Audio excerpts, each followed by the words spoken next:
আমরা একটা স্বভাব আছে, এই স্বভাবটা যদি আমরা না ধরতে পারি তাহলে আমরা জীবনে কষ্ট কখনোই দূর হবে না। কি স্বভাব? আমরা যারা বিয়ে না করি তারা আমরা মনে করি যে আমরা কোনো দায়িত্বই নেই, আমরা দায়িত্ব পালন করতে রাজিও না। বড় ভাই আছে, ফ্যামিলির গার্জেন যারা আছে এর উপরে যেন সব দায়িত্ব। আসলে সবারই দায়িত্ব।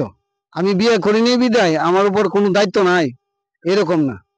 আমি বিয়ে করি নাই, সমস্যা নাই। আমি প্রতিষ্ঠিত হইতে গেলে আমারও প্রয়োজন, আমারও সচেতন থাকতে হবে যে আমার ফ্যামিলিতে যদি কোনো ঘাটতি থাকে তাহলে এই ঘাটতিটা আমারও বহন করতে হবে।